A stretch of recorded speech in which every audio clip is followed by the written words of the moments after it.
that was after when one of those jobs, I ended up meeting somebody, and we moved, and I went to go visit him in Los Angeles, and I ended up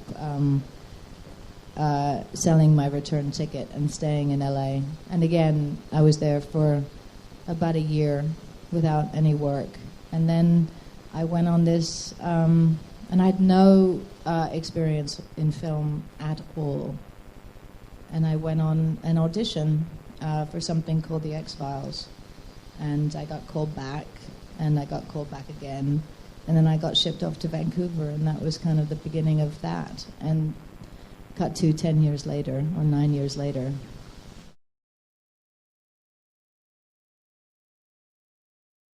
The problem was that every single interview that I did during that time was all about the show. It was about me in the show, and there was never any situation where I was trying to market myself outside of the show. It never occurred to me. It never seemed to occur to anybody else in my life, and I'm not sure I would have been up to it had anybody suggested it. But I didn't even know until when I was in my late 30s that you could do something different in order to help move your career in one way or another. And that was new information, to think that, to learn that people, craft those things very well, and that there's some design behind it, and manipulation of one's.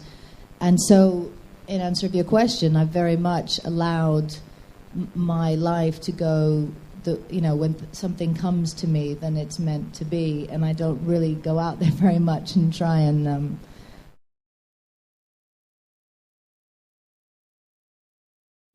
no, there's no plan. And I have, mostly the publicist just works when I'm doing a film, and there's no plan. No, it's just about, it still continues to be about the material and about the directors ultimately, and just I've got kids and a very active personal life, and that's my priority most of the time, and where my focus is.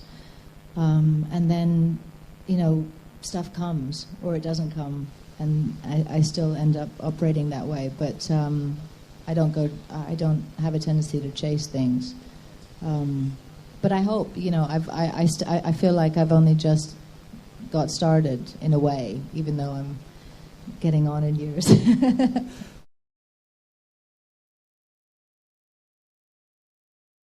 I wouldn't call it a curse. I was extremely lucky to get that job, so to speak, and to participate in something that was at the time so groundbreaking, and in a character that I was doing it for 9 years, but I actually really liked the character, which is a blessing when you do something for such a long time. And I was very fortunate to be a part of that thing. I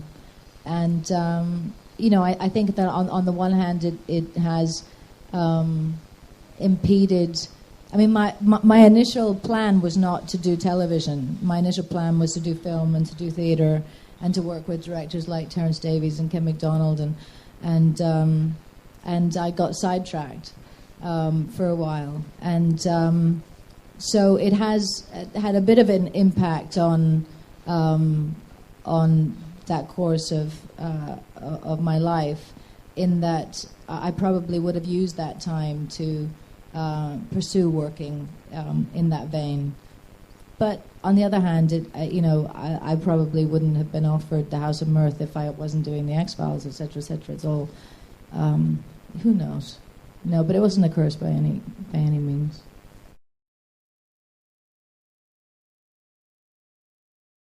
Probably, yeah. I mean, they've talked about maybe doing it in 2012. I think there were discussions about that.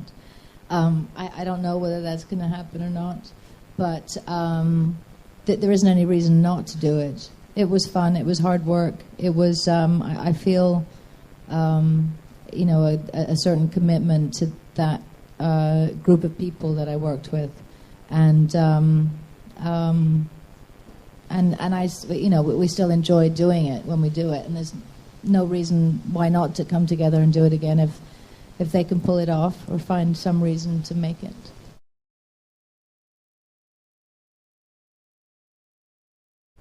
It feels kind of the same.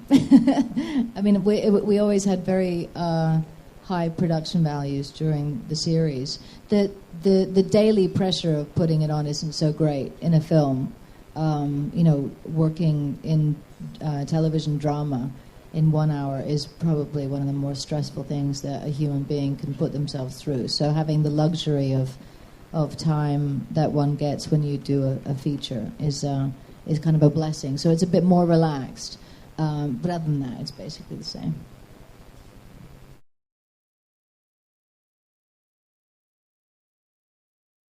I mean, David, the guy that I was with most of the time, and I have had a very long, complicated relationship, but we've grown very fond of each other in our dotage.